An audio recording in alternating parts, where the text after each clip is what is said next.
हजरत महल ने इस मुल्क के लिए कुर्बानी दी कि उनकी बेटी जिसका नाम बिल्किस बानो है उसको इज्जत लूटने वालों को छोड़ दिया जाएगा? कौन है बिल्किस बानो? 2002 में बिल्किस बानो को गुजरात के उस प्रोग्राम में, जेनोसाइड में, बिल्किस बानो को उसके पड़ोसियों ने उसकी इज्जत लूटी। वो बिल्किस बानो जो पड़ोसियों को चचा कहती थी, उन चचाओं ने बिल्किस बानो की इज्जत लूटी। वो बिल्किस बानो जिसके हाथ में चूड़ियां थी, उसने उसकी इज्जत लूटने वालों की दुकान से उस वक्त चूड़ियां पहनी हुई थी, उसने उसकी बिल्किस बानो की इज्जत लूटी। बिल्किस बानो हामिला थी जब उसकी इज्जत लूटी गई। बिल्किस बानो की 3 साल की बच्ची थी जिसको उसकी सामने उस 3 साल के बच्ची को लेकर उसके सर को पत्थर से मारकर कत्ल कर दिया गया। उसके बाद बारी बारी से जालिमों ने बिल्किस बानो की इस्मत रेजी की। बिल्किस बानो के सामने उसकी मां को और 4 रिश्तेदारों की इज्जत लूट कर उनका कत्ल कर दिया गया। बिल्किस बानो बरहाना हो चुकी थी, कपड़ों का टुकड़ा लेकर आदिवासी भाइयों बहनों के पास भागते छुपते फिरी, वो कपड़ा दिए। बिल्किस बानो के शौहर ने अपनी बीवी को हिम्मत दिलाई। मैं सलाम करता हूं बिल्किस बानो के शौहर को। अल्लाह मुसलमान शौहरों को बिल्किस बानो के शौहर से हौसला हासिल करो कि उसने अपनी बीवी के इंसाफ के लिए अपने बीवी के हर तरह से मदद की। 2004 में मुकदमा आयद हुआ। पुलिस बिल्किस बानो की कहानी को यकीन नहीं कर रही थी। बिल्किस बानो ने पुलिस के खिलाफ केस किया। मेडिकल डॉक्टरों ने झूठी रिपोर्ट दी, बिल्किस बानो ने इनके खिलाफ रिपोर्ट की, मुकदमा किया। उसका मुकदमा गुजरात से बाहर मुंबई में हुआ। ट्रायल कोर्ट में सजा हुई, फिर बॉम्बे हाई कोर्ट में उनको सजा दी गई।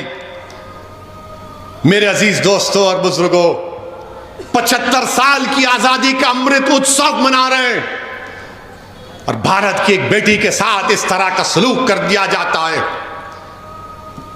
कि अगर किसी की बेटी की इज्जत लूटी जाएगी और उसको कहा जाएगा कि क्या तुम राजी हो कि तुम्हारी बेटी की इज्जत लूटी गई, उसकी बेटी को कत्ल कर दिया गया, उसके पेट में जो हमल था वो जाय हो गया, उसको चंद साल के बाद छोड़ दिया जाएगा, तुम राजी हो? तो कोई बाप, कोई माँ, कोई भाई, कोई बहन तैयार नहीं होगी, कोई इंसान तैयार नहीं होगा।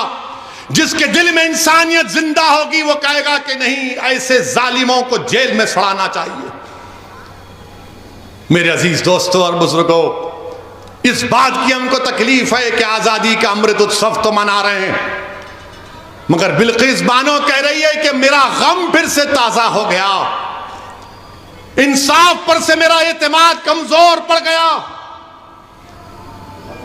बताओ प्रधानमंत्री आप क्या करेंगे?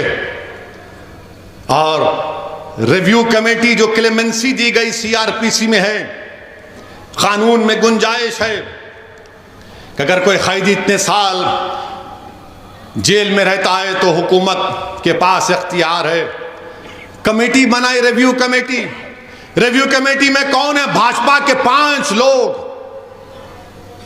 2 एमएलए उसमें, और एक साहब तो गोधरा के ट्रेन के उस वाक़े में प्रोसिक्यूशन के विटनेस थे, वो मौजूद। जो ट्रायल कोर्ट का जज की भी राय लेना पड़ता, उसने कहा कि नहीं छोड़ना चाहिए इन लोगों को जिन्होंने बिल्किस बानो की इज्जत लूटी, उसकी मां की इज्जत लूटकर 4 खवातीन को मार दिया, उसकी बेटी को मार दिया। ट्रायल कोर्ट के जज ने कहा कि नहीं छोड़ना चाहिए। आजादी का अमृत उत्सव मना रहे हैं।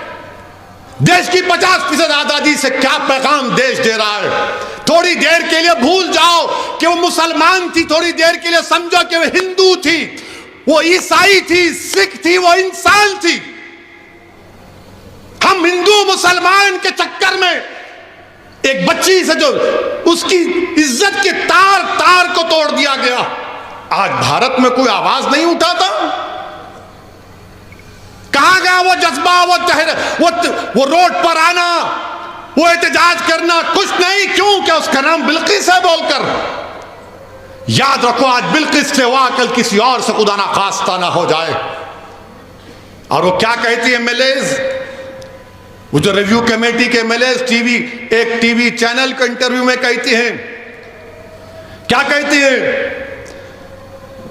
जिन लोगों ने बिल्किस बानो की इज्जत लूटी वो ब्राह्मण हैं और संस्कारी हैं।